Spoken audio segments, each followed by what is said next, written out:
further ado, my name is Dorje Kirsten. I am an astrologer. I live in Portland. We are in Dark Star Magic Shop, which is owned by our host, Steve, and he has allowed me to give this presentation here for the benefit of you guys and for us all to learn together. So here we go. Astrology as living theurgy. One of the great astrologers of our times is the esteemed Dr. Robert Hand. Having spent his life studying astrology and Neoplatonism, he has concluded and publicly expressed himself as an astrologer that astrology functions as a form of theurgy. Let us explore this idea to see if it has validity and practical application to your life, your path on the path of mysticism, on the esoteric path or the occult path, your experience, your work as a ritualist, and by, perhaps judging from the crowd here, your work as a practical magician. First, let us start with working on what is a definition of theurgy. If you go around and you start talking to people who are esoteric or occult, you'll get all kinds of different definitions of a theurgy. So I'm going to propose one here. Other people may have different ideas. That's great, but for the purpose of this talk, this is the definition we'll be working with. And studying the history of theurgy, one can find as many definitions as there are stars in the Oregon Outback nighttime sky, which is like beautiful. So if you ever get a chance to go to the Oregon Outback and look up, you'll see there's just millions of stars. It is a dark sky reserve. It's a beautiful place to be.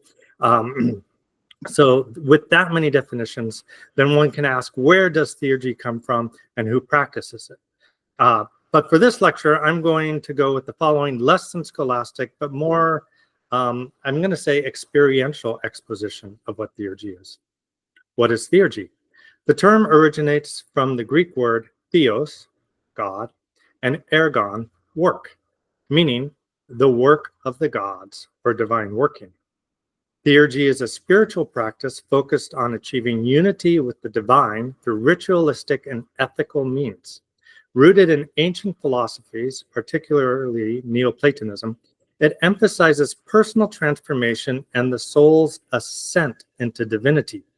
Distinct from practices aimed at controlling supernatural forces for personal benefit, theurgy seeks alignment with the deeper spiritual realities that are closer to the essence of what consciousness or awareness is, fostering a deep connection between the human and the divine.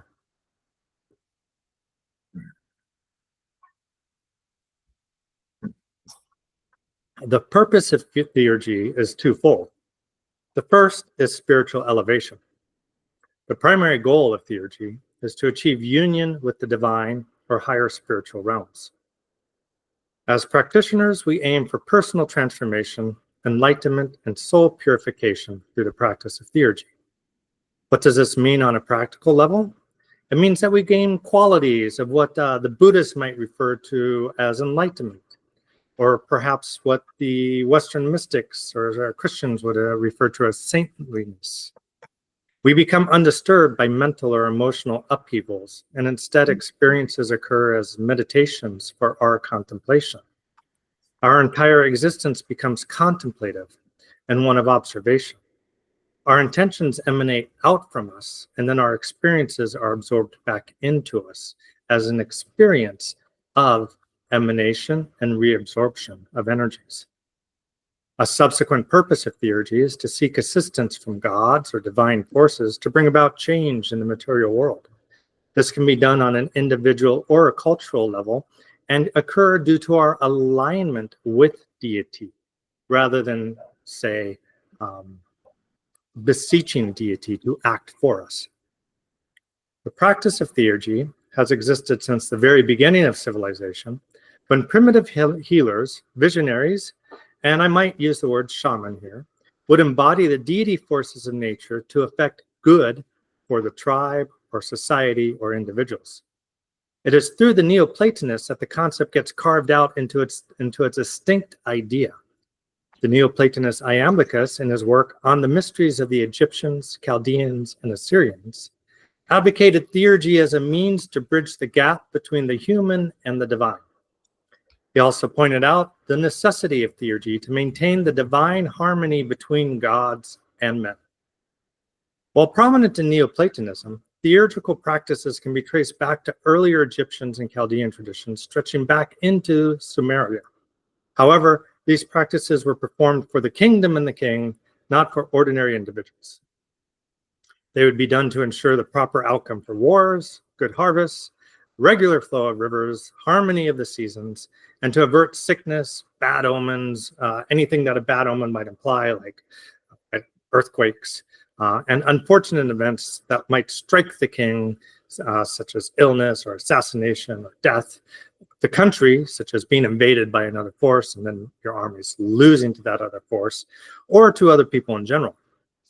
Three main categories of practice then that we would find are rituals, meditations, and ceremonies of intention to create results, hymns, prayers, mantras, and offerings, sacrifices to beseech that the proper results might occur, and then the use of sacred symbols to invoke the deity into our own consciousness and blend our consciousness with it. As Iamblichus pointed out, this does not bring the deity to us.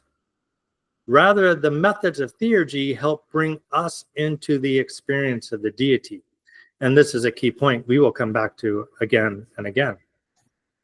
Meditation and contemplation create a theurgic environment for the individual soul to rise into the experience and vibratory field or the mind of deity. By contemplating the mind of deity, we draw ourselves closer to the experience of what deity is. It is for this reason that some Neoplatonists hold that the study of philosophy itself is theurgy, because it is the study of how the world works. In the study of philosophy, we are drawn out of our animal body experience into the contemplation of forms, and through this grow closer to being that is not embodied in matter, but rather in archetype. Most theurgic rituals practice a type of virtue within their context. They will have lists of what foods are to be adopted or avoided during the ritual, what dress to wear, even what actions are to be undertaken to draw one into the vibratory mind field of the deity. Ritual fasting or abstinence, or on the other hand, ritual enjoyment, feasting, and sex, will also be part of the ritual itself to uplift the soul into the vibration of the deity. When we speak of theurgy, a lot of what it is sits in a similar pool of thought and action as ritual magic. What distinguishes these two, you might ask? I would propose that theurgy is based not on manipulating the psychologies of others or the material matter of the world around you for personal or communal gain, as we might find magic is. Rather, it is meant to be a path to aligning with divine will and engaging in spiritual ascent from the bonds of the material into the world of energy, light, and mind through the process of harmonization and alignment. Theurgic practice will often follow strict ethical guidelines, viewing the practice as a sacred and transformative process that is steeped in elevating the vibrational state of the individual into the experience aligned with the subtle. Magic as a method of manipulating mind and matter as a methodology doesn't necessarily have a moral compass with an intentional end attached to it. That's okay. Within the context of magic, it is not necessary to become the deity, nor is that even the goal. Magic would then be a working tool, perhaps. Magic is considered a tool, it's an implement, it's a way of achieving a means. At times, a result of this is from the practice of theurgy. It is the practice of theurgy, and theurgy may use magic in its workings. But magic is not theurgy, it is the tool. Theurgy is the process and the result. Now, we're going to ask how astrology is theurgy, because that's the premise of the presentation being here. That's the premise of what's being asked. So having that definition out of the way, the rest of this talk is going to be a proof that astrology is and has always been from the very beginning a theurgic art form. So I'd like to sum up for the perspective of this presentation. Theurgy is aligning one's being and self to the will and mind and vibrational fields of the divine. For this presentation, the next concept to integrate is that the heavenly bodies are either form manifestations of the divine or symbolic expressions of the divine. And by heavenly bodies, I mean the sun, the moon, and the traditional planets. Now, we could extend that as astrologers to asteroids, to to the centaur planets, to the outer planets, definitely extend it to the stars. So there's a vast field of planetary lore that is theurgic in expression. However, in this talk, we're going to just stick to the traditional planets. So we can say that that these planets are symbolic manifestations of archetype.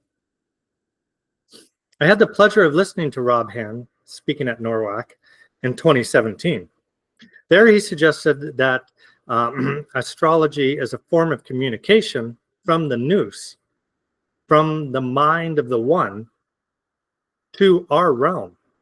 It is a language, a descriptive language for our realm, for us to find our way back to the nous. However we look at them, the supposition is that they are higher principles of form and function.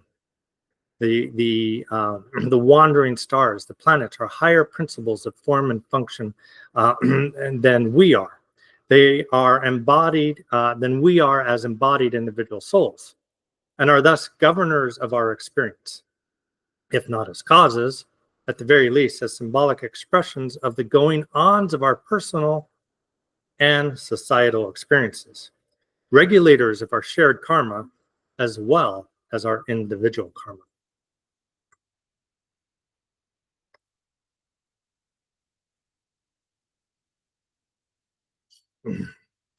This understanding of the principles of the heavenly bodies regulating the experiences of the humans has been deeply ingrained idea in the cosmological and philosophical view of mankind for most of history. Right here, what you're going to see is what's called the Lebembo bone.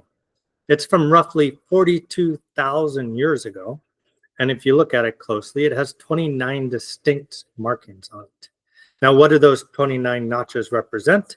It has been suggested that they represent the lunar phase calendar. And what you're actually looking at here is the earliest known calendar to mankind. So 40,000 years ago, then this bone has 29 marks. What are those 29 marks for? They're for marking the lunar phases. And if that is true, then in this case, African women may have been the very first mathematicians because they were keeping track of their menstrual cycles, requiring a lunar calendar and the ability to count to know when they would enter a menstrual cycle. In keeping track of the menstrual cycles through the lunar phases, we are intimated with the idea that from the very beginning of human thought, or at least 42,000 years ago, humanity understood that celestial bodies and their motions and movements and rhythm and how they crossed the sky influenced our lives, our bodies, and our experience. That would make astrology indeed a very, very ancient art.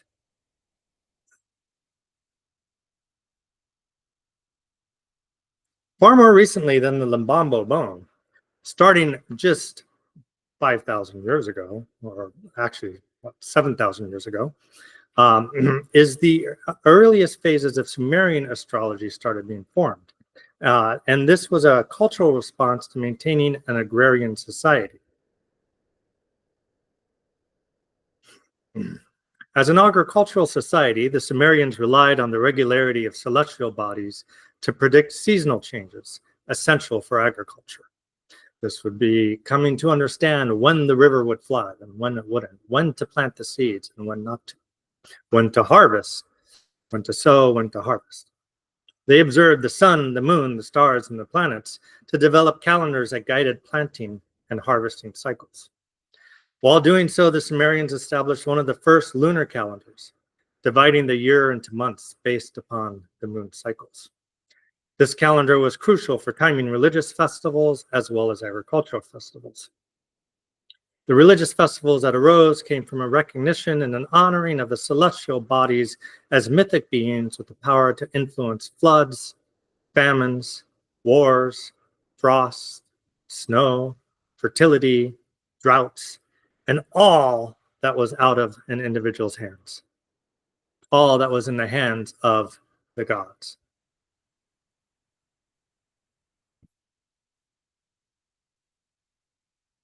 Early on, the astral priests of Sumer began associating the celestial bodies with deities.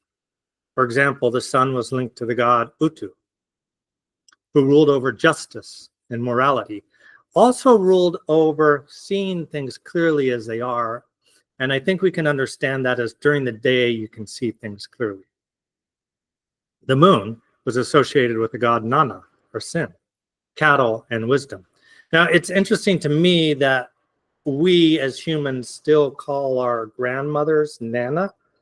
So there's some kind of like thread of this kind of like moon deity that has survived through 7,000 years, and culturally some people still call their grandmother Nana, the moon goddess. However, in Sumer, Nana was a male god, ruling over cattle and wisdom, also over prophecy, which was the domain of the night. Mars was the planet Nergal, and Mars ruled over fires, wars, plagues, and destruction. And what's interesting about that also is the same now.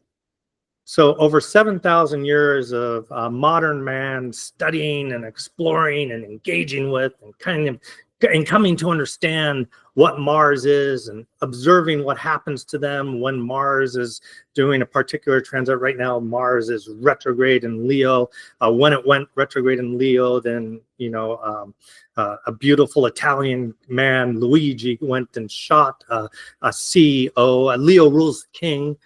So a CEO, an executive, is like the king, and Mars is the assassin. And so this man went and shot this CEO, executive of a health insurance industry corporation. So we still get these effects. We still get like violence from Mars, and we still know that that's what it does after 7,000 years of observing the planets. It's just absolutely fascinating. Mercury was associated with Enki or Nebu, who ruled writing and wisdom. And to this day, Mercury still rules writing and wisdom in the astrology chart. Jupiter with Marduk, who ruled wind and storms. You don't hear that much if you go to an astrologer for a personal reading. But if you study weather astrology, Jupiter is an extraordinarily important principle in the context of weather astrology for predicting windstorms and rainstorms and thunderstorms. Venus was associated with Inanna, ruling love, sensuality, enjoyment, and war. Saturn with Ninurta, ruling farmers and the dead. So then early on, the astral priests of Sumer began associating the celestial bodies with these deities. These associations marked the beginning of what would then become astral theology, where the movements of celestial bodies were seen as expressions of the will of the deity, of the will of the divine, and in that way a communication from the divine to us about what was supposed to be happening on Earth. The Sumerians would, over the course of the next 4,000 years, keep track of the movements of the planets against the zodiac, codifying astrology and astronomy as arts necessary for the furtherance of humankind. Before delving further into that, let's pause for a brief acknowledgement of the astrological theurgy that everyone practices today, which is Sumerian set in motion. Do you know what that is? It's the 7 days of the week.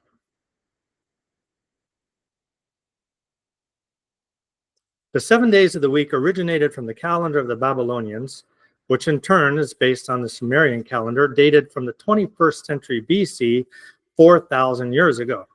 7 days correspond to the time it takes for the moon to transition between each quarter phase, from new to waxing to full, and then to the waning half quarter moon. Because the moon cycle is 29.53 days long, the Babylonians then would insert 1 or 2 days into the final weeks of each month. These days were considered unlucky. They were considered days not to be doing much because they weren't ruled by a particular deity. So you didn't know what would happen. It was like a time of chaos when those days would hit. The 7 days were associated with the 7 planets or gods, and the extra days at the end of the month were considered dark or evil days, as they did not fit into the beautiful mathematical harmony of the number 28, being 7 times 4. The industrious Romans then codified the 7 days in a week and associated them with the planets. And we find references to this and an explanation of them in a lost text of the historian and philosopher Plutarch in 100 AD.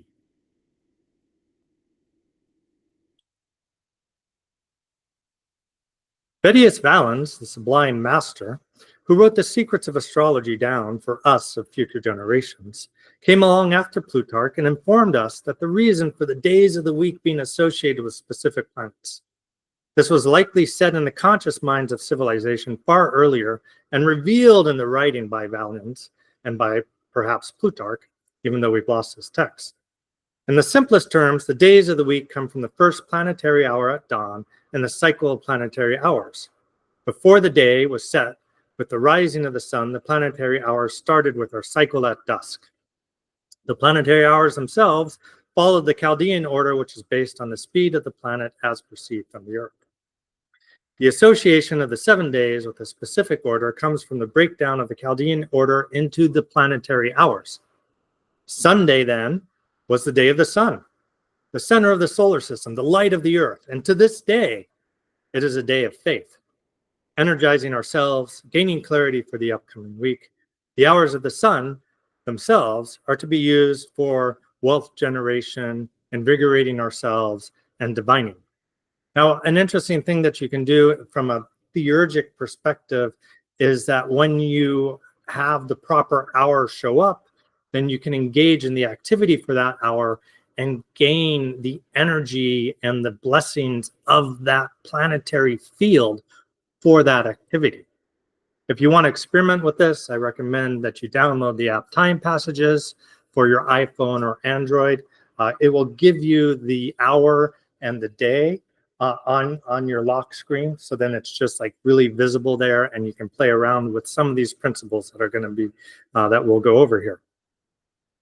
Monday was the day of the moon, representing people, motion, and emotions. To this day, we go back to work and engage with the world on Mondays. After the day of the sun. It is an emotional day when we go and we start relating to people again. We come out of our hermitage. We go and we engage in the work of the world. We find our ground for what the week will entail. The hour of the moon itself can be used for divination. It can also be used for contact with spirits. So the hour of the moon is a really good time if you're trying to connect with different spirits to engage in that practice. Tuesday is the day of Mars. It's also the crux of the work week, and it's a day mostly hated by people because it's kind of the crunch of the work week. A day most dread, as they dread Mars, for there is no peace on that day. And remember, Mars is a day of aggression. This is really a day of action. Use that martial energy for action, and you will have an effective and a successful week. The hours of Mars are to be used when action is needed. It is said Mars hours are good for contacting the dead who have fallen through violence. Wednesday is the day of Mercury. It is the balance point of the week. It is the hump day. And Mercury itself rules the exchange of energy from one thing to another. So it's interesting that it's in the middle of the week, and it's the exchange of the beginning of the week to the end of the week. It is a day of information. It's a day of exchanging goods and ideas. The hours of Mercury then are suitable for writing, studying, communicating, gambling, science, and divination. Thursday is the day of Jupiter. We become elated on Thursdays because we know the work week is about to be over.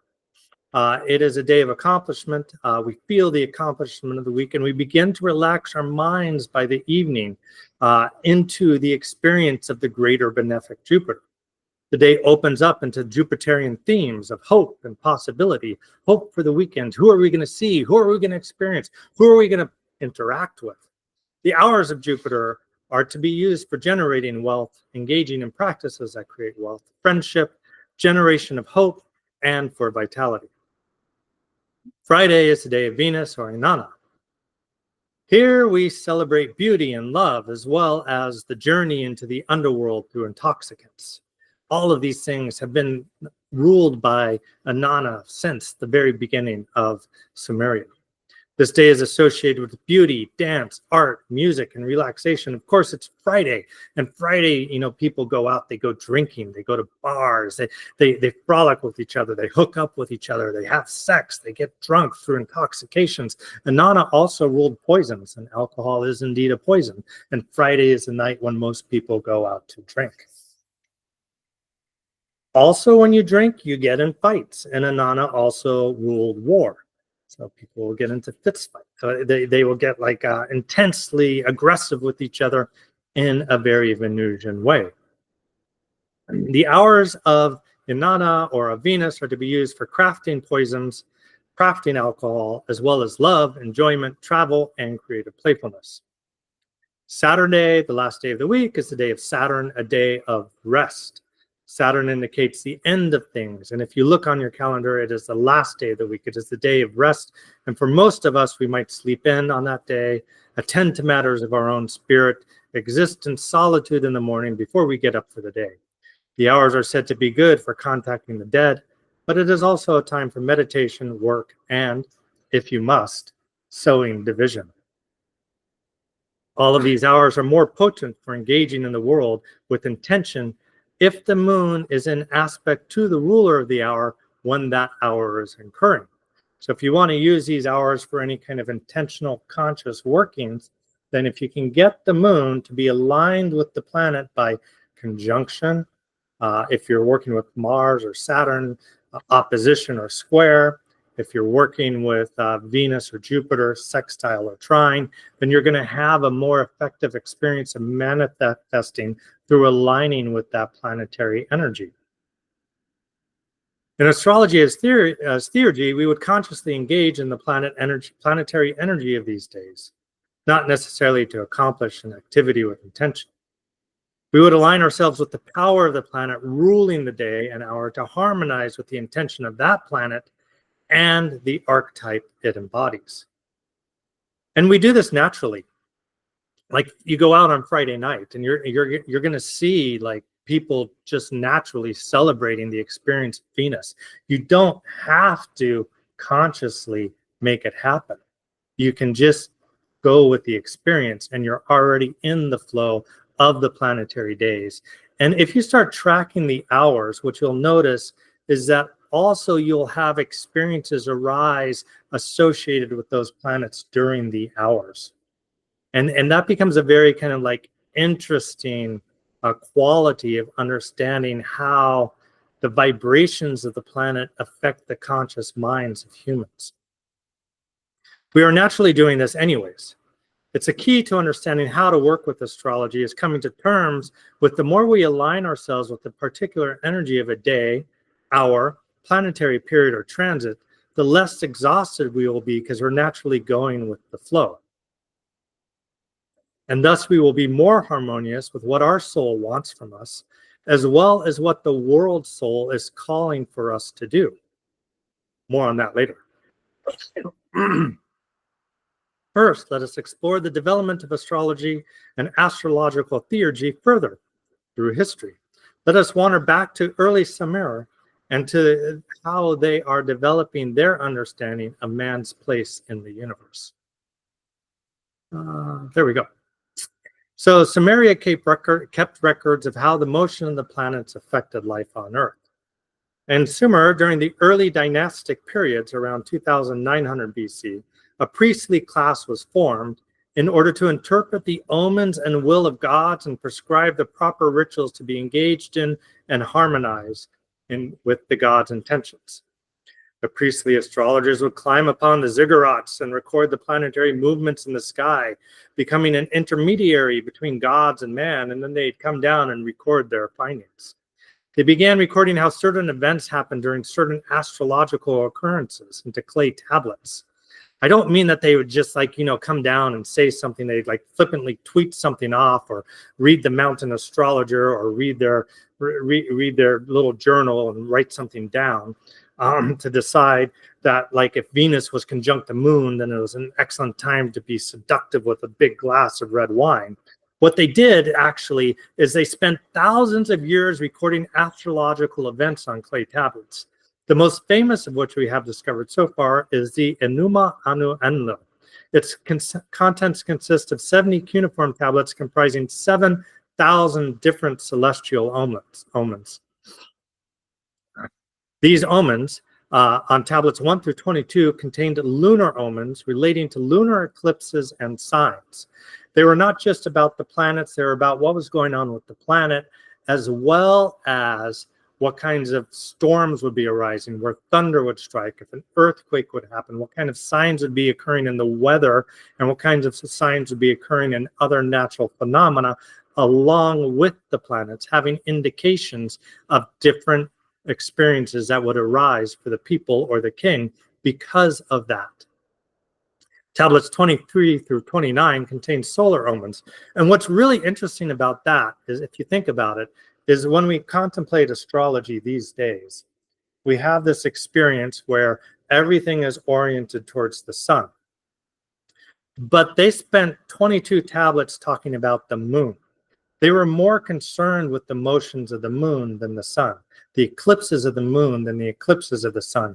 When a solar eclipse comes, everybody's like, oh my God, like what's going to happen to me? Like, can you tell me what this means for me? But for the Sumerians, they were more into when a lunar eclipse would happen. That would have more implications. That's what they were paying attention to. That was a more lunar culture. It wasn't until the time of Rome that things shifted into a more solar culture. Tablets 30 through 49 contain meteorological omens, and 49 through 70 contains omens based on stars and planets. Again, the majority of omens were lunar.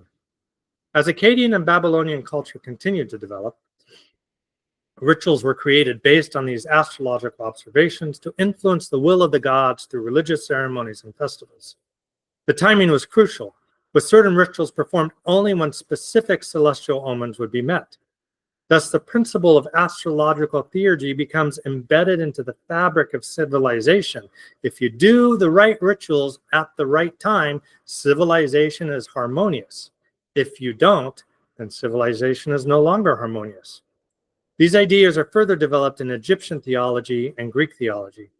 However, these rituals are still for the king and the kingdom, so they are mundane in nature rather than personal.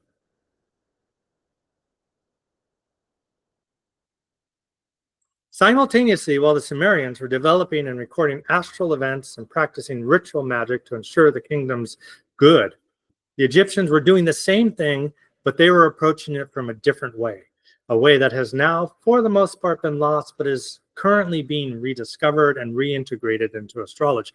And this was the 36 deacons and the heliacal rising stars. They used these to organize ceremonies, timing events, and consecrate statues. These practices were institutionalized during the Old Kingdom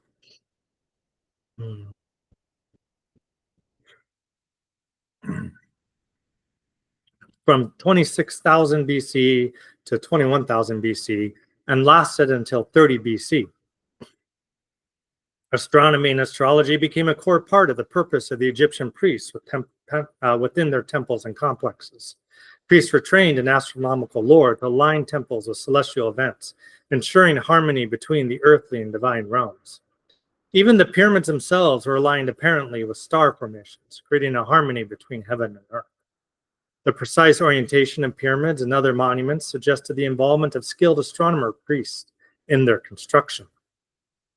We start seeing at this point in time evidence towards the later period of Egyptian astral priests that their tradition was not just concerned with the pharaoh and king, but also becomes concerned by the first millennial BC with good and bad days for individuals just going about living their lives, so that they would know if it was the will of gods to help them do their work or to hinder it, to help them hook up with someone or to hinder it, to help them have a great time that night or to hinder it. Having access to such knowledge of the skies, the temple astronomer, at least in theory, can engage in astrological practices by casting horoscopes. But would such a person really pursue divination? Scholars have assumed that temple astronomers could act as diviners of sorts already in the early periods of the pharaonic history. It has also been suggested that it was the temple astronomers who were primarily responsible for dealing with the hemerological calendars. The Cairo calendar is a composition known as the Book of Good and Bad Days, and it is the best preserved of these. It is a papyrus document that dates from 1100 to 1200 BC, so that's 3,500 years ago or so, 3,300 years ago. The entry for each day prefaced by 3 hieroglyphics that indicate either on that day you'll have good luck, bad luck, or mixed luck, with the characters often derived from events in mythology. Now, what's really interesting about this is that this book was based on the oscillating patterns of the 29-day lunar cycle and of the Algol star system, which is a binary star system. And the binary stars in Algol eclipse each other, creating a dimming and a brightening that occur every 2.85 days. What's fascinating about that is you can think, well, 3,200 years ago, the Egyptians were totally keyed in to the effects on Earth from a binary star system and its interactions with the moon. And there's something about that that is completely mind-blowing. We think we are advanced humans. Humans have been doing some really crazy intellectual, excuse my language, shit for a long, long time. The Neoplatonist Iamblichus enters the scene in the 3rd century AD and begins to promote theurgy as a personal practice as well as a practice of the priest caste for the benefit of the kingdom. He's doing so in his work, The Mysteries, not only to define practical theurgy, but also to defend it from a philosophical attack by Neoplatonists, especially his teacher Porphyry, who says, well, no, theurgy and becoming one with God only requires that you study philosophy. Iamblichus goes, not so fast. The Egyptians have been doing rituals in accordance with the planets and the stars, and that is what theurgy is. It is not just philosophy. With the writings of Iamblichus, we begin to leave the conjecture about what theurgy is, and we start to read its practical and personal application. Iamblichus says the following in The Mysteries. After the theurgic discipline has conjoined the soul individually with several departments of the universe, and with all the divine powers that pervade it, then it leads the soul to the creator of the world, places the soul in his charge, and frees the soul from everything pertaining to the realm of matter, uniting it with the sole eternal reason. For Iamblichus, theurgy becomes the means to a mortal human becoming divine. He continues, what I am saying is this, that it unites the soul individually to the one, the Father of himself, self-moving. He who sustains the universe, spiritual, who arranges all things in their proper order, who leads it to the supreme truth, to the absolute, the efficient, and other creative powers of God, thus establishing the theurgic soul and the energies, the conceptions, and the creative qualities of those powers. Then it inserts the soul into the entire demiurgic God. This, with the Egyptian sages, is the end of the return to divinity, as is taught in the sacred records. Now, he actually, and the mystery schools actually of that time, laid out a way of doing this. What are these several departments of the universe? We find them mentioned in the Corpus Hermeticum as the 7 astral spheres that the soul must rise through to attain gnosis and immortality. And then the concept here is that as the soul divides from the one, it descends through the 7 spheres, and on each sphere picks up a vice. And that vice separates it from the experience of the unity of being. To go back and to become a unified being again, one then has to ascend through the 7 spheres. It's a little bit tricky because our current model of the universe is that the universe extends in all directions. It doesn't just rise. So one is not rising through the spheres necessarily. And so one has to conceive of this instead as like you yourself are a spherical body and you descend through these vibrational fields that are symbolically represented by each planet.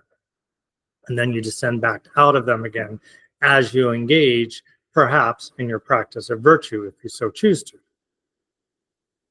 And thus it is that man doth speed his way thereafter upwards through the harmony, the corpus hermeticum states.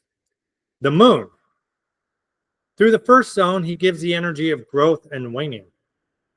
And if you think about it, that the moon itself is responsible for growing from the new moon to the full moon and waning from the full moon to the new moon. To Mercury, unto the second zone, devices of evil now energized. And if you contemplate that, then really you go into the idea that thought itself is the devices of evil. It is what leads us into challenging experiences that divide ourselves from others. Thinking, I want this, I want that. I don't want this, I don't want that. Venus, unto the third, the guile of the desires de-energized, Venus ruling desire. Unto the fourth, his domineering arrogance, which is represented by the sun, also de-energized. The sun itself is the center of being and the center of us as idea of separate identity from the one is the primordial arrogance that is de-energized. Unto the fifth, the unholy daring and rashness of audacity, the basic principle of aggression embodied by Mars, is de-energized.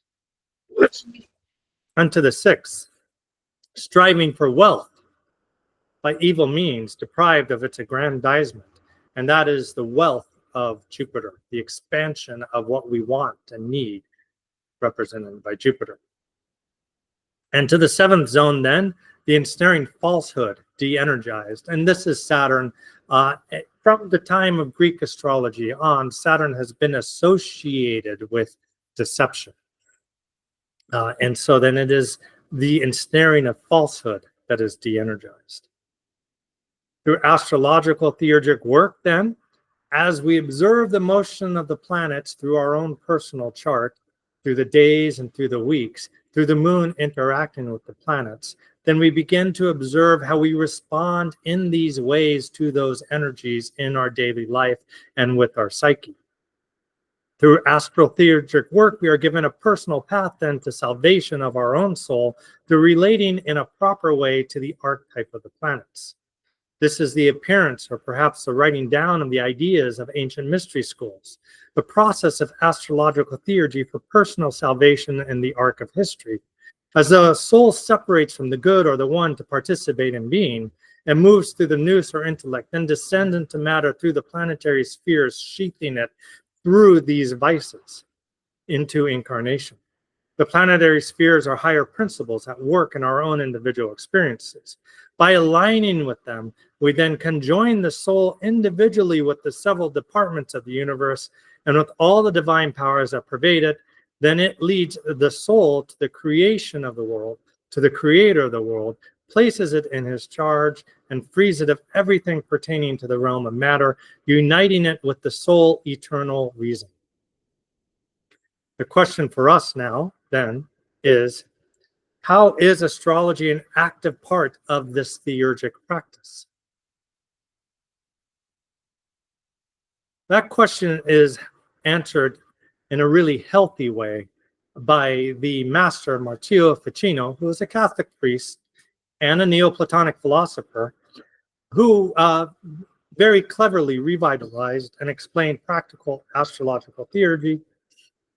He lived from 1433 to 1499, so we are now 1,200 years past Iamblichus introducing theurgy as a concept. in the written word. The next major figure in the lineage of astrological theurgy, who explains clearly, and there are many figures, we're not going to touch into all of them for the reason of not overly boring people or taking too much time, but Marzio Ficino we have to touch into because he explains so clearly how the practice is done.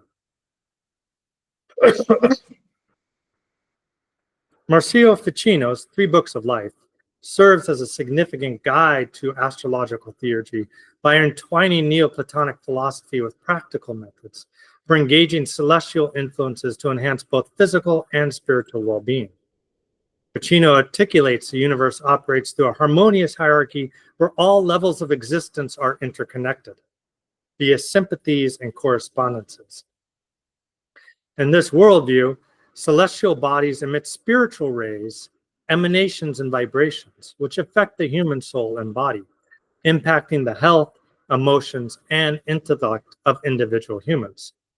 Individual souls can ascend toward the divine by aligning oneself with these archetypal forces through astrological timing, using talismans, music, prayers, chants, specific herbs, stones, colors, and clothes, and eating the proper foods.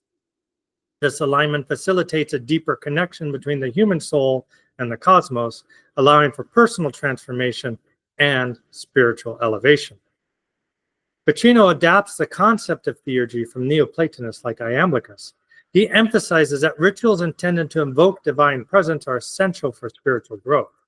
He insists on the practitioner's moral integrity, differentiating theurgy from magic, which is amoral and does not have a moral direction or guide. Magic is not necessarily seeking reintegration with the divine, whereas theurgy is. And he views, he himself comes out and says that he views magic as manipulative and potentially harmful. Now he's saying this, but he's living in a time where you get burned if you do magic.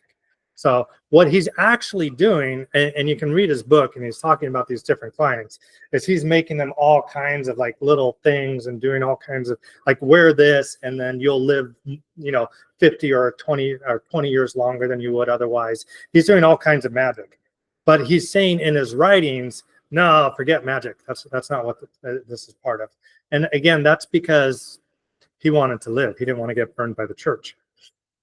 For Ficino, theurgy aligns with divine will and is intended for personal development, healing, and the ascent of the soul, rather than for personal or selfish gain. His ethical and philosophical approach grounds these practices in moral virtue and philosophical understanding, highlighting the importance of intention when engaging with celestial energies. His instructions for how to practice astrological theurgy are straightforward and practical. One can read in the 3 books the following.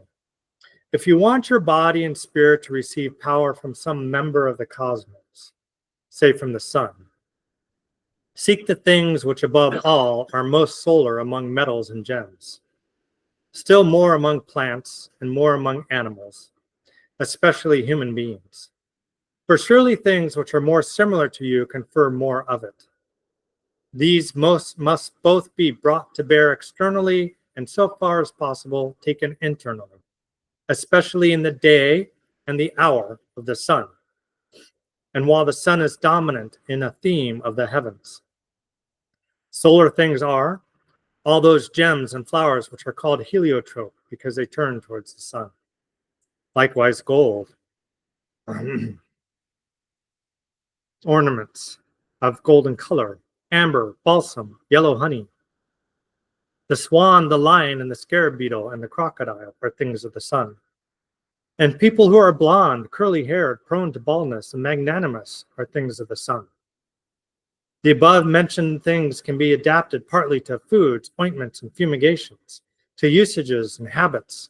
You should frequently perceive and think about these things and love them above all. You should get a lot of light. So if you want to invoke the sun, then you do sun things. If you need sun energy in your life, you do sun things during the day and the hour of the sun, and when the sun is prominent in the sky, like at noon. In particular, he emphasizes oils and foods as the quickest way to embody any particular astral energy. Because you imbibe in the oils, because you imbibe the drink, because you imbibe the food, it enters and it dissolves into the material atomic structure, the flesh of your body, and quickly increases that energy within your body. This would also include the astral energy of fixed stars as well as planets. One of the best things for imbibing the energy of Jupiter is champagne. Jupiter is ruled by champagne. And so if you're ever feeling like you need Jupiter energy and wealth, then drink some champagne. And if you think about it, champagne is in itself a symbol of wealth. It is in itself a symbol of the Jupiter energy. And that is part of the theurgic vibrational fields just permeating society as a whole. Ficino continues. Always remember that through a given effect and pursuit of our mind, and through the very quality of our spirit, we are easily and quickly exposed to those planets which signify the same effect, quality, and pursuit. Hence, by withdrawing from human affairs, by leisure, solitude, constancy, theology, the more esoteric philosophy, superstition, magic, agriculture, and sorrow, we come under the influence of Saturn. We come under the influence of Jupiter by civic occupations, of Mars by anger and contests, of the sun and of Mercury by the pursuit of eloquence, of song, truth, and glory, and by skill. This is the rule common to the human species. The specific rule for an individual would be to investigate which star promised what good to the individual at his nativity, to beg grace from that star rather than from another, and to wait for any given star, not just any gift and what belongs to other stars, but for a gift proper to that one. This is, as an aside, really interesting because here we start seeing that not all planets and stars are good for everybody. It depends on your own personal natal chart. So if you have a chart where Mars is good, then seek Mars to give you those boons. If you have a chart where Venus is like highly dignified and essential, then seek Venus to give you those boons. Although Ficino does state that Jupiter and the sun are the best planets to work with, specifically Jupiter, because Jupiter does no harm. He says sometimes if you invoke the sun, you can have experiences of being burned by the sun's rays because they are extraordinarily hot. So then he really says everybody should work with Jupiter, pretty much no matter what the condition is, because Jupiter is the all good. It is the greater benefic. And Venus, being the lesser benefic, is good to work with too. The Arabic writers prove, he continues, the Arabic writers prove that by an application of our spirit to the spirit of the cosmos, achieved by physical science and our effect, celestial goods pass to our soul and body. This happens from down here through our spirit within us, which as a mediator, strengthened then by the spirit of the cosmos, and from above by the rays of the stars, acts favorably on our spirit, which not only is similar to the rays by nature, but also then makes itself and us, therefore, more like celestial things. We then start to embody the vibration of the planet that we are engaging with. Now, practically, how do we work with this ourselves? Having heard the words of the spiritual master Ficino, it is now time to illustrate how this is experienced in the practicality of our own lives. Briefly, we have touched upon the planetary hours and days as ways of connecting with the rays of the planets, be they gods or archetypes. One can then align with the planetary days through simple measures of honoring the planet, ruling that day through how one dresses, such as wearing black on Saturday, or yellow on Sunday, or green on Friday. What one eats, the music one listens to, the friends one associates with, and the way one approaches one's tasks and work. It is a marvelous exercise at theater to engage in the 7 days of the week with conscious intention in this way. And this will stretch the mind and the experience of anyone who tries it. You can actively adopt the personality of each planet as an intentional conscious exercise on the day of that planet, being lunar and nurturing on lunar days, or aggressive and energetic on Tuesdays. One can create music based on the nature of the planets on any given day and listen to the music on those days. There is also the creative act of painting and writing, which one can use to elucidate and draw out the planet's energy. The image energy, generation or sigil generation can be then used on those planetary hours or those planetary days to further develop that planetary energy in your life, whichever one is needed for you in your own particular path. This will cause the experiences and vibrations of each planet to grow in accord with your efforts. These are general principles of energy that have been practiced by mankind for so long that they permeate the air with an ongoing expression. Again, Friday nights, that's the time of Venus. One will be amazed to just observe how the days of the week play out in this matter. You're all here on a Wednesday. That is the time of the philosophy and the learning and the exchanging of information, which is ruled by Mercury. The energetic archetype that we are aligning ourselves with, though, is when practicing astrological theurgy becomes incredibly rich and extends far beyond the planetary days. Through the month, you'll find that the moon visits all 12 zodiac signs, each having their own archetypal expression, and you can observe this as well as the experiences of the houses ruled in the astrological chart by the moon traveling through them through the month.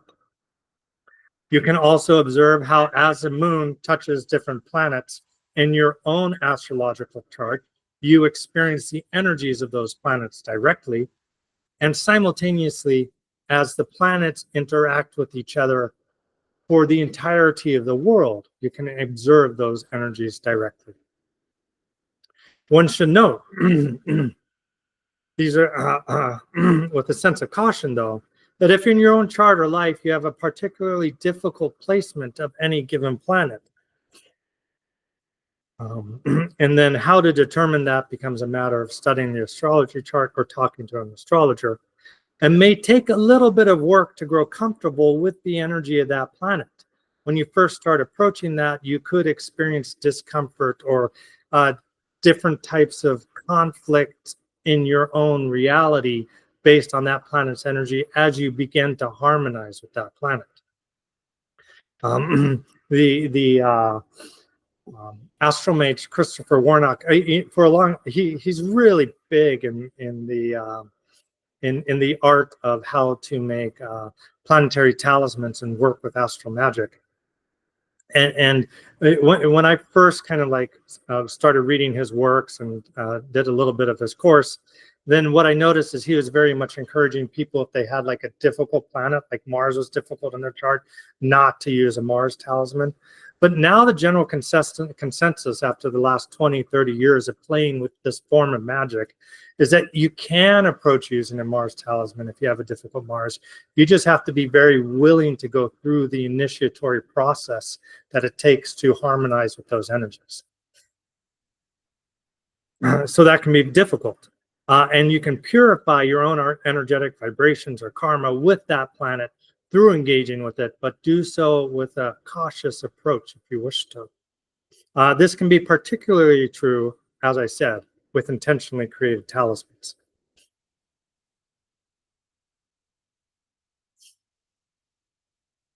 Now, I'd like to cover briefly the observance of the world soul and how the ages of man move and how that is also a theurgic process.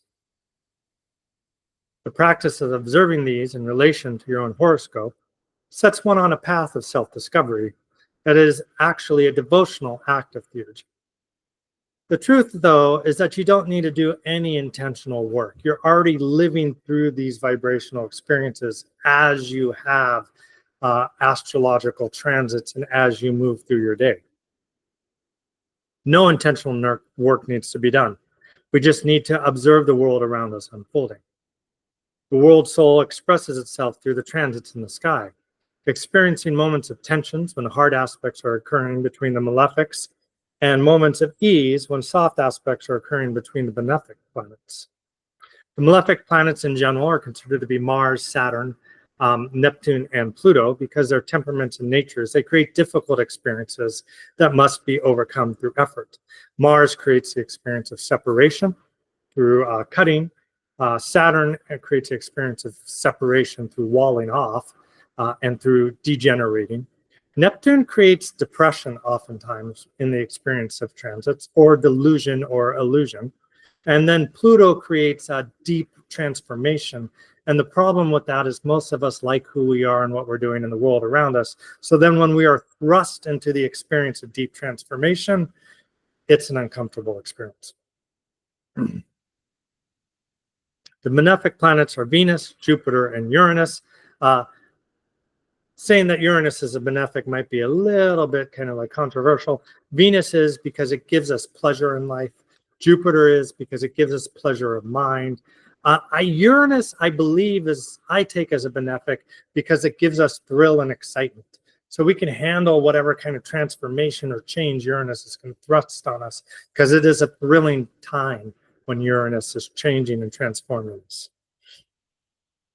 The moon, the sun, and Mercury can be considered benefic or malefic depending on how they aspect within your own personal chart. Hard aspects are 90 and 180 degrees, and when you experience those, they are aspects of difficulty. Soft aspects are 60 and 120 degrees. When you experience those through transit, then it is times of ease. The conjunction, being truly like a Portland native, can swing both ways depending on who is involved. It can be malefic or it can be benefic. As one studies the transits of the planets, one notices rather quickly that news events occur within an accurate, symbolic, archetypal form to them. Richard Tarnas pointed this out in his exceptional book, Cosmos and Psyche, which if you ever get a chance is a wonderful read. His work, however, left out the impact of the zodiac and focused, much like Ficino, on the qualities of the planets themselves and their aspects to one another. If you add the zodiac signs to the mix, you begin to see a rich tapestry of how the gods, or perhaps the archetypes, do create an experience of human reality on the whole. As a brief example, we are now in an Aquarian age by two measures. The first measure is that on December 22nd, 2020, Saturn and Jupiter conjuncted at 0 degrees in Aquarius, launching mankind into a 240-year-long air cycle where most of the great conjunctions will occur in the air signs. The second is that after 248 years, Pluto has just re-entered Aquarius. Both of these usher in an age of Aquarius, so to speak, with its many ramifications for society. To name a few that we are living through, well, there is drone warfare has suddenly, air war, drone war, missile war is suddenly a huge, huge form of war that is occurring on this planet. And there's plenty of evidence that that's soon going to extend itself up to space. This is a very Aquarian experience. You will also find that artificial intelligence, which relates to Aquarius, is on the rise so rapidly that it is suggested we will be experiencing the singularity where computers become more intelligent, aware, encompassing, I don't want to say aware, intelligent than humans within the next 10 years. I just saw, like, what was it, last week, that Google has a Google quantum computer did a calculation in 5 minutes that would take the most developed supercomputer so far in humanity. I think it was 10,000 teramillion years. Just some exponential number. And the Google computer did it in 5 minutes. Google supercomputer did it in 5 minutes. We're very much on the about to enter the age where everything is going to be controlled by artificial intelligence. There's digital control. I like everything is digitally controlled. Everything is being filmed. Every image is being captured online and recorded now. And just like that, there's also digital connectedness. We are connected unless we really consciously walk away from being connected. We are being connected to the computer systems and being recorded, and all of our actions online are all being recorded, and they're going to be there forever, and they're going to be judged. And we can't escape that. You drive down the street, the cameras are going to see you. You cannot escape the age of Aquarius. This is the vibrational field of what is occurring now through the theurgic will of the divine archetype. You can't escape it. Power and energy are now coming from the air with the wind and with the solar and with nuclear making its comeback now that Pluto has entered Aquarius. Also, we're finding space exploration. We got these billionaires who are like, hey, we're going to go colonize Mars in the next 20 years during the age of Aquarius while Pluto is in Aquarius. Is it a good idea or is it a bad idea? It's not for us to decide. It is the quality of the times. One can entirely engage in studying history and the present moment by examining the planets, eclipses, and aspects as you go back through history, just as the Sumerian astral priests did from 5000 BC in the time of Alexander the Great.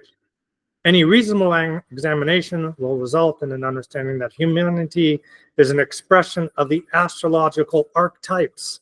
They are not an expression of us. We are a response to them. Society is a response to them. And if you study your birth chart enough, you gain an understanding that you are a response to your astrological natal chart, which brings up very interesting debates among astrologers based on free will and fate. Even a critic of astrology who studies enough will come to the same conclusions if they take the time to study history and astrology. And it's very easy to find astrologers who used to be critics of astrology, then looked into it and became astrologers. It's really hard to find people who were astrologers and then started saying it doesn't work, because once you start studying it, you see it everywhere. Personal applications. Living a life as an individual through the movement of society, culture, and the world soul may not intimately concern you. The key to unlocking your unfolding within the cosmos, as Ficino points out, is in your natal chart. While the noted Jewish astrologer Ibn Ezra suggested that one's daemon, one's guide to spiritual transcendence, or guide back to the wholeness of being, could be found in the astrology chart by calculating the planet with the most dignity in the degrees of the position of the rising sign, the sun sign, the moon sign, the part of fortune, and the lunar or solar the lunar conjunction before you were born, what's called the prenatal syzygy, the lunar conjunction or opposition before you were born. Iamblichus refuted this.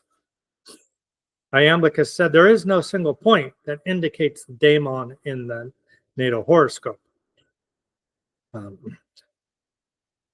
Robert Hand came to the conclusion that the natal horoscope cast from the lot of fortune shows the daemon of our youth, from the ascendant, the daemon in our Middle Ages, and the lot of spirit, the daemon in our fulfillment. And again, the daemon is your guide back to, according to this particular way of thinking, your guide back to the one, to the nous, to the whole, to spiritual transcendence. The implication of this is that our individual natal charts take from the moment we first breathe on this earth, show us the very purpose within the context of our world soul in our youth, in our Middle Ages, and then as we become complete and whole spiritual beings, give or take, depending how well we do things in our 50s or 60s or 70s. It shows us how we can reintegrate with the nous in our lifetimes, should we take the time to familiarize ourselves with our astrology charts. Following the formula of Ficino, emphasizing the good in your chart by delineating what planet that is. In general, though, he suggests that we fortify Jupiter as it is the greatest benefic. The sun, while providing warmth, again, can become too hot and burn, so be careful when engaging with the sun. If you look at your own chart, Ibn Ezra's technique does become powerful in helping and determining the planet that will be the most useful to accomplishing your goals and intentions in life. But that is different than the daemon. This is a planet that has the greatest capacity to give to you. That is what Ibn Ezra's planet is showing. If you want to, I can help you calculate that. Just shoot me a text or an email or call me. So here we have slide 18. To fully enrich your experience in a way that is easy to adopt, however, requires that you start by tracking the moon through your chart in whole signs. This requires some familiarity with the meaning of the houses and signs in astrology. The planets represent energies or virtues. The signs represent archetypal ways those energies manifest. And the house or place represents areas of life where those planets will enact their activity. In a given chart, then, the first house is the self. While the moon is there, then you're focusing primarily on yourself as an experience. When the moon transits into your second house, then you're focusing on what is your values, what is your property, what is your wealth, what are your resources. The third house then generally associated with communication, and so with siblings, with kin, also associated with dreams and inner spiritual practices. The fourth house with home, with family, with hearth. The fifth house then with pleasure, sensuality, music, sports. The sixth house then with work, what it is we do for a living, with the health and maintenance of our body. So as the moon is going through these on a monthly basis, you will find that these areas of your life become activated. And the more you harmonize with that, the more you're able to use that to skillfully navigate your life in a way that eases your own suffering and creates understanding. The seventh house, relationships, the other person, we're going to get there in just a second. The eighth house with other people's resources, other people's values. So when the moon is transiting through the eighth house, you can find that your experience becomes concerned with what someone else is going through. Also trauma. The ninth house, studies, travel, foreign lands, coming to understand and learn new things. The 10th house, your work in the world. Who you are in the world, what you're doing in the world.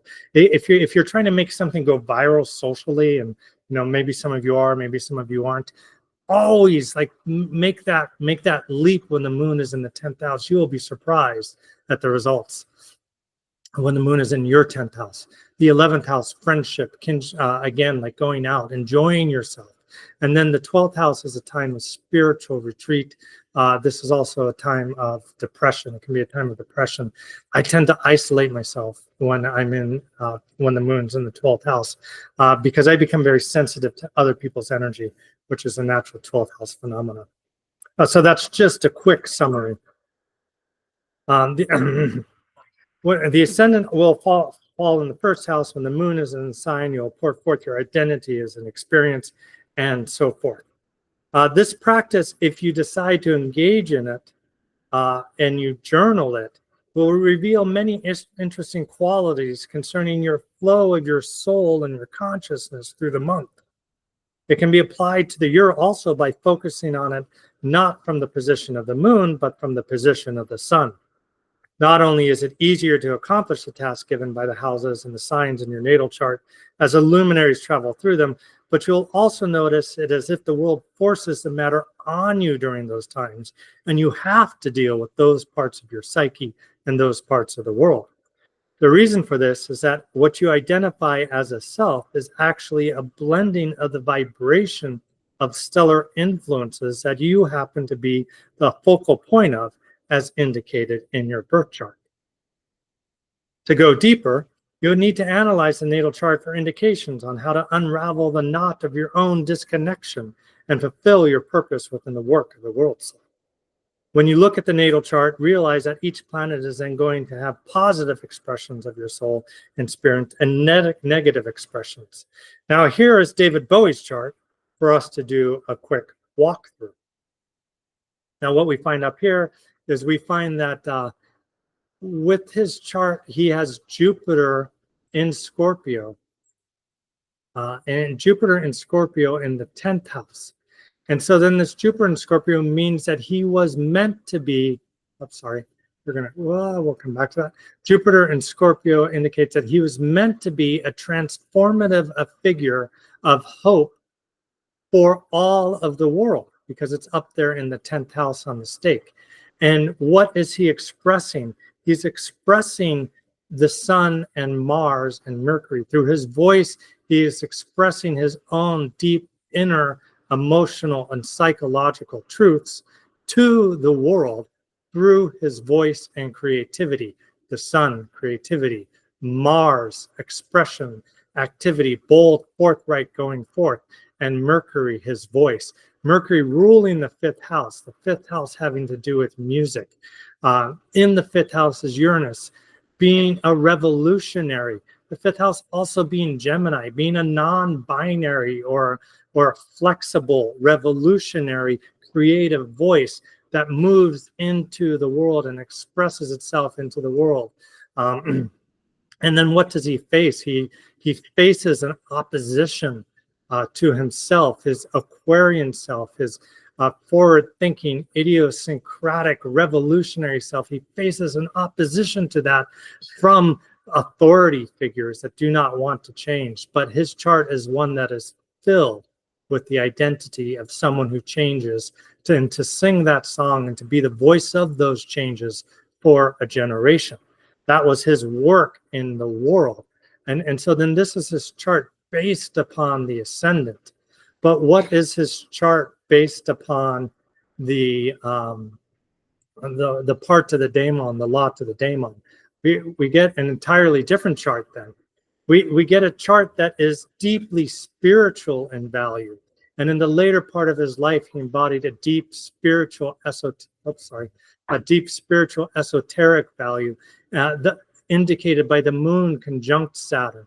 So this becomes the quality of his own inner values as an esotericist, informing his artwork and informing his path later in his life.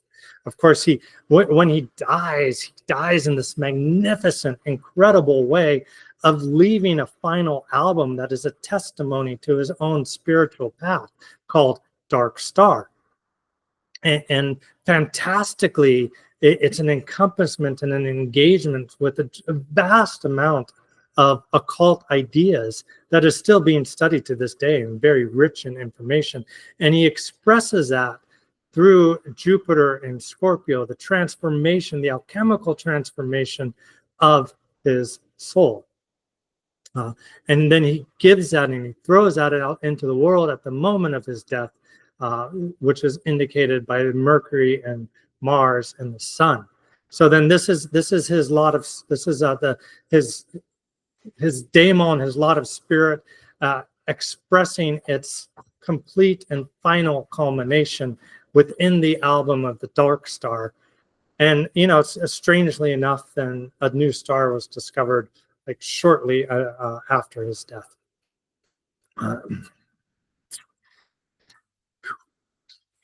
Anyways, so in conclusion, realization of all of that has been presented here will take you back to the essence of what is you if applied, the good embodied in your individual form, free from attachment, observing the generation of being from the perspective of a universe aware of itself.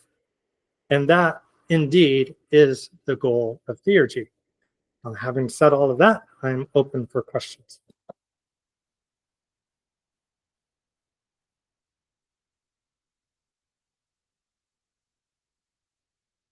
Is that a little thick? No.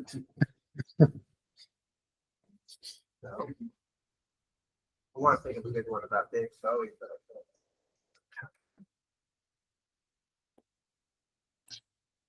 could you possibly speak more on being in Sagittarius right now? Yeah. Yeah, Sagittarius season. Being in Sagittarius season? Yeah, is that too colloquial?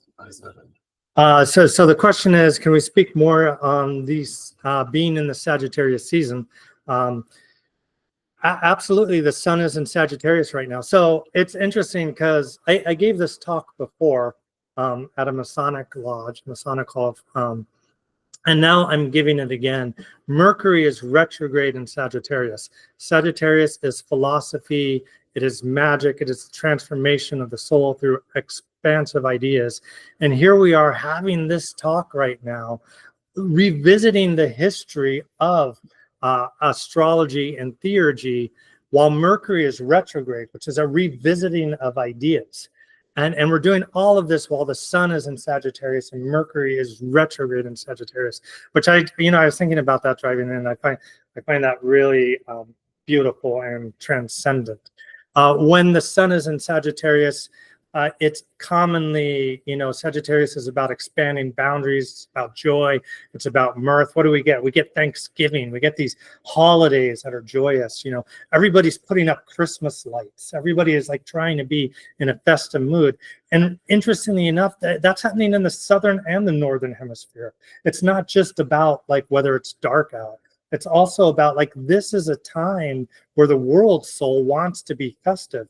It wants to engage in parties and enjoyment of the feast and the experience of good ideas, good food, and good friendships with each other, which are all marked to me Sagittarian principles and ideas. So that's how I look at it. I tend to look towards the positive sides of things. So that's how I express it. The kind of like the challenging side of Sagittarius is not being able to settle anywhere, wandering aimlessly, not being able to like be content with what you have, and over expanding. So another quality of that is we get this corporate capitalist holiday called Black Friday, where we just like overspend and go into debt in order to like make profit for the multi-billionaire oligarchs. That's just crazy. That's nuts. Like we don't need to do any of that to enjoy one another's company, but it's Sagittarius season. We're all doing it. We're like, yeah, okay, rack it up again. I'll pay it off over the year. That's the sun in Sagittarius as kind of like a shadow side. Yes. I've never seen a diamond chart before. I was curious if you have any recommendations if we want to learn more about how to delineate these. Yeah, so this Rob Hand started putting this out publicly about 2 or 3 years ago. Okay, so the question is, she's never heard of the diamond chart or the chart based on the lot of the diamond or the lot of spirit. And so she was asking, is there any way to kind of study that or any recommendations or engaging that? My own conversations were at Norwalk, where he briefly mentioned it, and then with him directly. So I believe he has a couple lectures focusing personally on it, but I don't know the names of those. You can find those at our Hot Media, though, which is where he has all of his lectures on it. The diamond chart is, again, it's really simple to calculate on yourself. You would just, in your own astrology program, move the ascendant to the position of the lot of the daimon, which is the opposite lot from the lot of fortune. And once you have that, you have the daimon chart, and then you study that. And what he said was, as we enter our elder years, we embody the daimon chart naturally, But then there's a lot more to what the daimon is than just being old. So I do think studying it gives you clues as to where to go and what to cultivate in order to, when you feel like you're meant to pass on wisdom to future generations, you have taught yourself and trained yourself and aligned yourself with the goodness of that daimon. So then you're someone who passes on wisdom. Rather than just kind of like, watches Fox News and bitches about like, people going over the border. Yeah, anyways.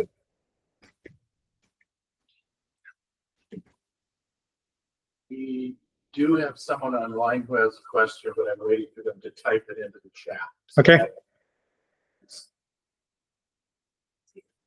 In the meantime, I was kind of curious because when you put up your signs of the age of Aquarius, and those are all very Aquarian traits. One of the things that I find to be one of the big movements in this new aeon is the rise of feminine power. Beautiful. Goddess power. So, Yeah. how do you see that fitting?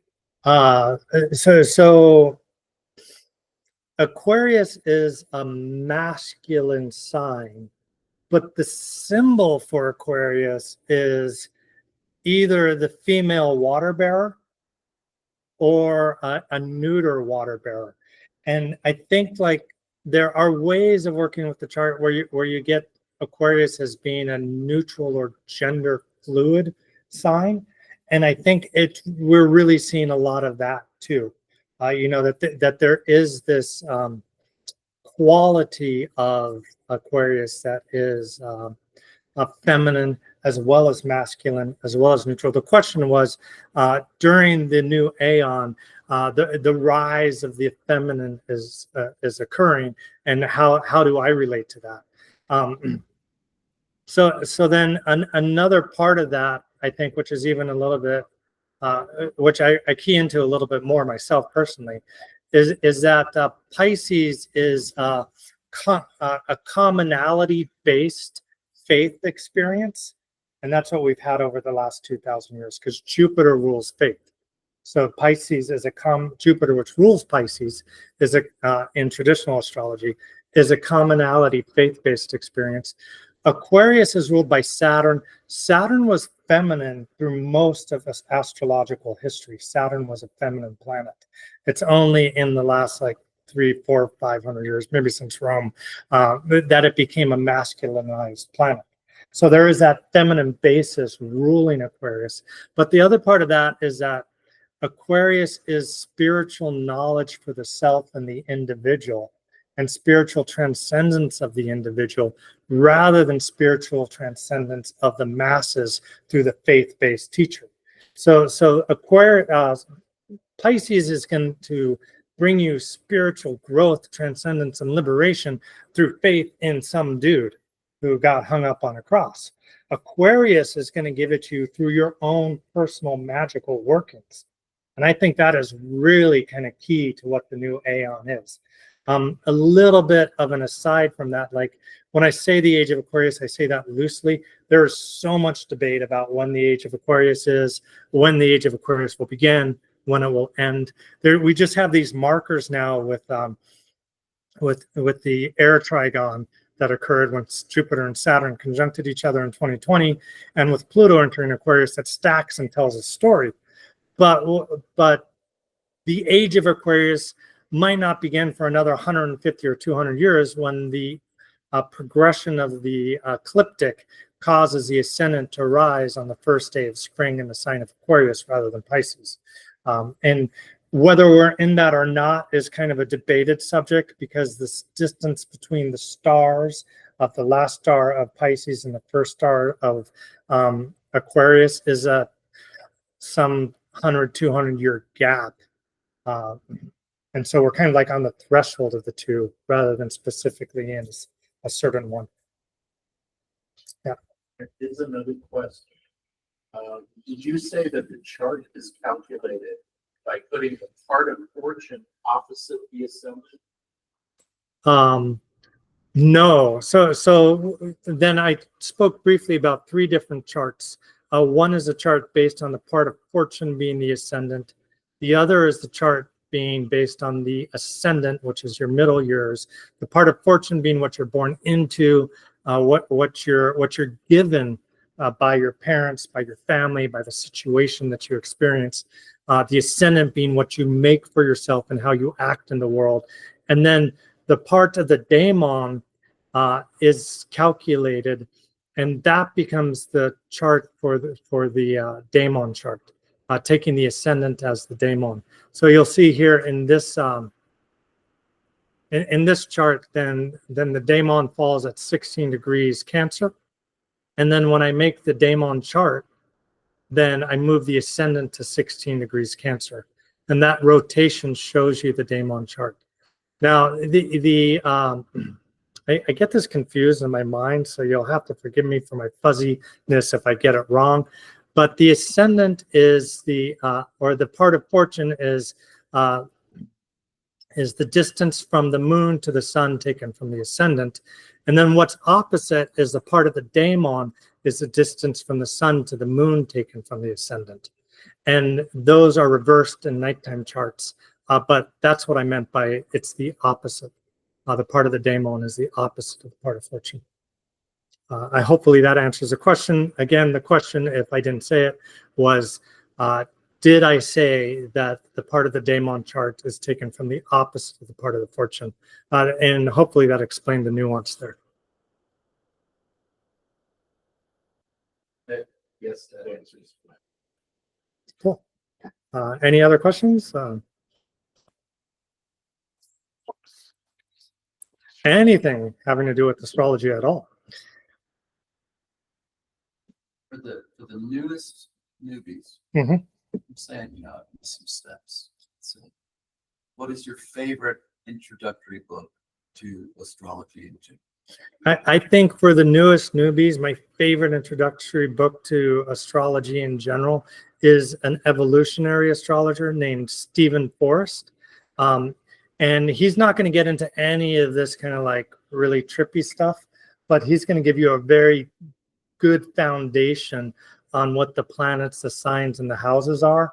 And then you can move into trippy stuff from there. So I would start with that because it's just kind of like really spelling it out in a simple, enjoyable way. And he has some great audiobooks out that you can do that. Another question here: when does the daemon chart apply? At what age? Do you have a website? Yeah. Okay, here we go. Cool. I have a website. It's here, and I'm available for readings. Yes. Thank you very much for asking if I have a website. When the daemon chart applies, I think would really depend on the individual. I don't think there's a fixed formula for understanding that. You can, if you are versed in traditional astrology, then you understand the triplicity lords, and then you understand that the three triplicity lords rule the three phases of your life, the three triplicity lords of the ascendant. So you could play around with the first triplicity lord, cast the chart for the part of fortune, the second one from the ascendant, and the third triplicity lord use the chart from the part of a daemon. That's a totally interesting area of exploration, and I might just have to explore that myself now that you brought that up. Thank you very much. To talk about the triplicity lords, here we go. So for like say Aquarius, an air sign triplicity, then you might find the triplicity lords are Saturn, Mercury, and Jupiter. Don't know if I'm remembering that quite right now, but then so then you would just apply for those three periods or phases of life, the different charts. Did that answer your question? Or did that help? Did that give you some idea of exploration? your social media? Mhm. Follow you online. Oh, thank you. Yeah, the question is, do I have a social media account? Yes, I do. You can find me at heartastrology.com on Blue Sky.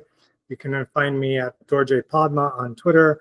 You can find me at heartastrology168 on Instagram. Thank you for asking. Thank you.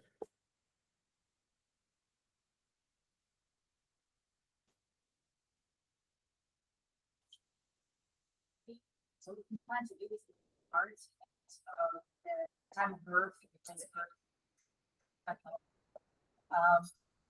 Some look at rising sun. Is the nature charts going to be as accurate as it can be? Okay, so then the question is, if you don't know the rising sign of a chart and you're trying to read it, is it going to be as accurate? No, it's not. There are these practices called rectification, where you try to figure it out based on the story and the narrative of the chart.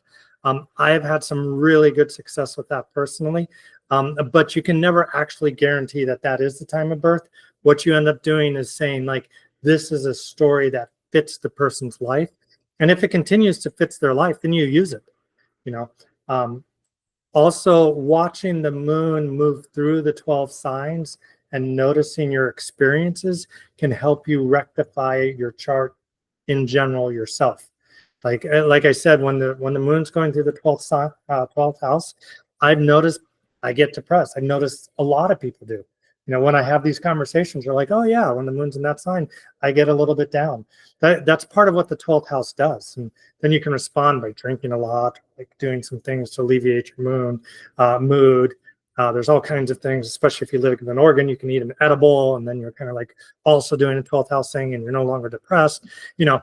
But in general, if you start keeping a diary of how your emotions and experiences are through the 12 signs, you will eventually lock into, oh, this is probably my first house, because this is when I feel most energized to express myself in the world.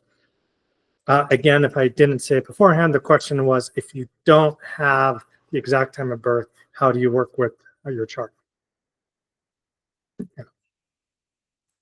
Any recommendations on where to learn more about the planetary hours and what those hours would be good for?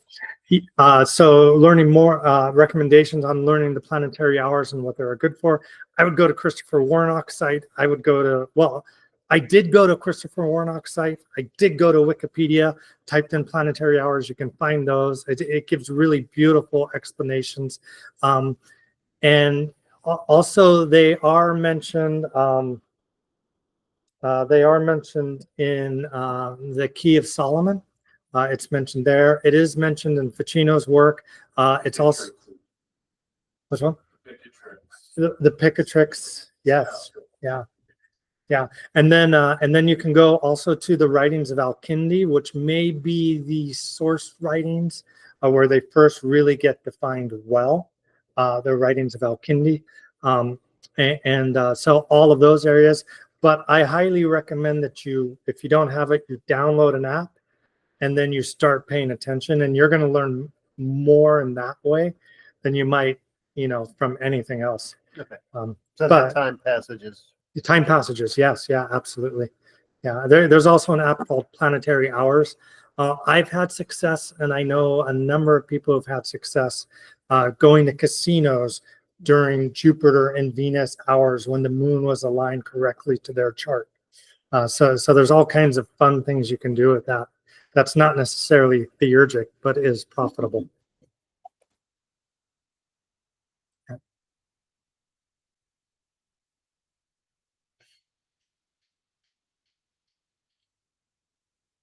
Okay, that's everything. Thank you, everybody. I really appreciate you, like, thank you for taking 2 hours out of your life to listen. Thank you.